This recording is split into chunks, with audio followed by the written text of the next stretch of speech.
আসসালামু আলাইকুম সবাইকে। আশা করি সবাই ভালো আছেন। আল্লাহর রহমতে আমরাও ভালো আছি।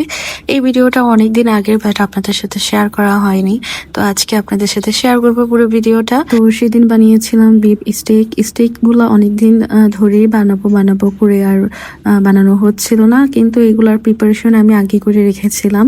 মানে আগে সব মশলা অ্যাড করেছি, যেহেতু এখানে বেশি মশলা অ্যাড করতে হয় না, তারপরও আমি মানে আমার মন মতো, আমাদের পছন্দ মতো এখানে মশলা অ্যাড করেছিলাম। আদা রসুনের পেস্ট, তারপর হচ্ছে সয়া সস আর গোলমরিচের গুঁড়া। অন্য কোনো মশলা এখানে অ্যাড করা হয়নি। আর আজকে আলু সিদ্ধ বসিয়ে দিয়েছিলাম ম্যাশ পটেটো করার জন্য, আর অনেক মজার একটা ম্যাশ পটেটো বানিয়েছিলাম, যেটা খেয়ে সবাই বলেছে অনেক বেশি মজার হয়েছে। স্টেকের সাথে ম্যাশ পটেটো দিয়ে কিন্তু খেতে অনেক বেশি ভালো লাগে।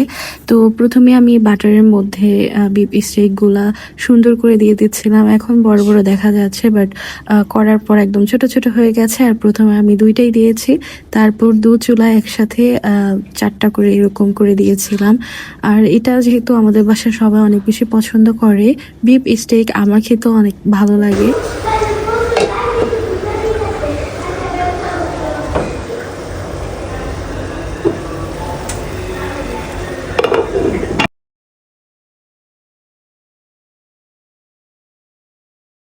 বিফ স্টেকের সাথে ফ্রোজেন পরোটাটা কিন্তু অনেক বেশি ভালো লাগে। আর আমাদের বাসায় যখন করা হয় তখন ফ্রোজেন পরোটাটা দিয়ে আমরা খেয়ে থাকি, আর অনেক বেশি টেস্টিও লাগে। আর আমরা স্টেক একদম পুরো কুকড করে খাই, কারণ আমাদের র মিট খেতে কেউ পছন্দ করে না। যদিও এটা স্টেক রেডি হওয়ার পর আমি এরকম করে সুন্দর করে কেটে দিই খাওয়ার জন্য, মানে সুবিধার জন্য। এরপর আমাদের স্টেকগুলো হয়ে গেছে, আর এখন আমি ফ্রোজেন পরোটা করে নিচ্ছিলাম। আর মানে সবাই চলে আসছে ফ্রোজেন পরোটা আর স্টেক খাওয়ার জন্য। স্টেকে যেহেতু আমি বাটার ইউজ করেছি, তো আজকে পরোটার মধ্যে শুধু অয়েলটাই ইউজ করেছি, বাটার বা ঘি কিছুই দিইনি। বাটার বা ঘি দিয়ে করলে আরো বেশি মজার হয়, বাট যেহেতু স্টেকের মধ্যে অলরেডি বাটারের স্মেল আসবে, সে কারণে আর দেওয়া হয় নাই। একদম মুচমুচে করে গরম গরম পরোটা কি পরিমাণ মজা। আর আজকের ম্যাশ পটেটোটা আমি একটু স্পেশাল করে বানানোর চেষ্টা করেছি, আর সবাই খেয়ে বলেছে অনেক বেশি মজা হয়েছে। আর এই তো আমাদের রেডি হয়ে গেছে, এখন গল্প করবো আর সবাই একসাথে খাবো। তার সাথে আপনাদের সাথে একটা সুন্দর ভিডিও শেয়ার করি, সেটা হচ্ছে এই বাটার বেস পাউন্ড কেকটা। এটা ড্রাই ফ্রুটস পাউন্ড কেক। এটা কি যে পরিমাণ মজা হয়, যারা একবার খেয়েছে তারাই বলতে পারবে।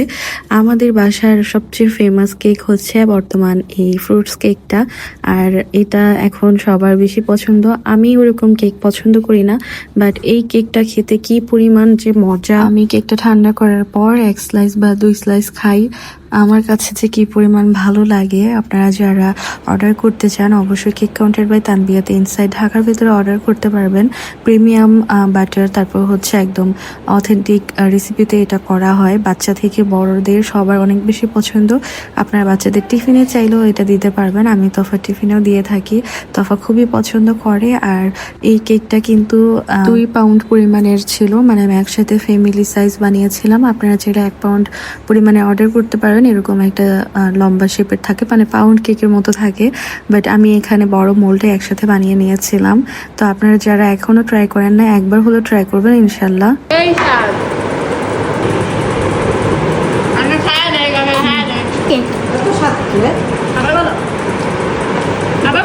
খাইয়া বলতে হবে না, তো 2 নাম্বার।